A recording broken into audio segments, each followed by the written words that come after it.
নজর রাখবো পরবর্তী খবরে। জেলমুক্ত থাকলেও প্রাক্তন শিক্ষামন্ত্রী পার্থ চট্টোপাধ্যায়ের জামিন বাতিলের হুঁশিয়ারি। পার্থ চ্যাটার্জির আচরণে চরম ক্ষুব্ধ ব্যাংকশাল কোর্টের বিচারক।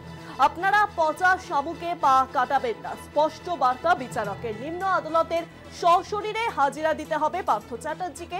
সশরীরে হাজিরা না দিলে জামিন বাতিল হবে, এমনটাই হুঁশিয়ারি বিচারকের। আরো বিস্তারিত জানাবেন এই বিষয়ে ফোন লাইনের সঙ্গে রয়েছে প্রতিনিধি অরিত্র ঘোষ। অরিত্র,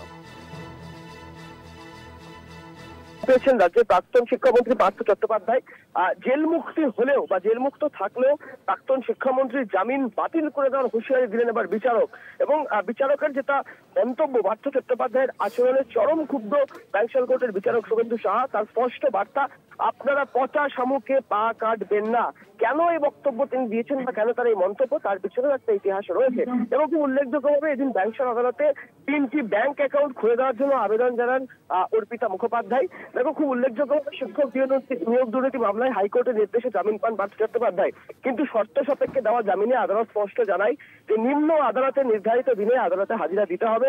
সেই মতো বুধবার তার হাজিরার দিন ছিল, সরাসরি হাজিরা দেওয়ার কথা ছিল, কিন্তু তিনি হাজিরা দেননি। আদালতে প্রাক্তন শিক্ষামন্ত্রীর আইনজীবী তিনি জানিয়েছেন যে পার্থ চট্টোপাধ্যায় অসুস্থ রয়েছেন।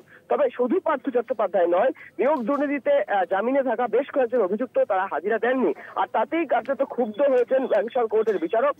এবং তিনি যেটা স্পষ্ট তার মন্তব্য যে শুধু তাই নয়, হাজিরা না দিলে জামিন বাতিলের পূর্ণ ক্ষমতা যে আদালতের কাছে আছে তাও স্পষ্ট একবার মনে করিয়ে দেন বিচারক। এমনকি জামিন বাতিল করে দেওয়ার হুঁশিয়ারি দেন।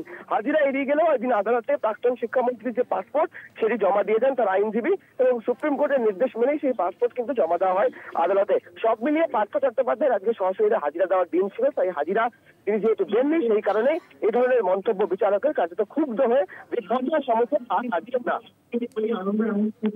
অনেক ধন্যবাদ অরিত্র। ফোন লাইনের সঙ্গে ছিলেন প্রতিনিধি অরিত্র ঘোষ। জেলমুক্ত থাকলেও প্রাক্তন শিক্ষামন্ত্রীর জামিন বাতিলে কিন্তু এবার সরাসরি হুঁশিয়ারি। পার্থ চ্যাটার্জির আচরণে চরম ক্ষুব্ধ ব্যাংকশাল কোর্টের বিচারক।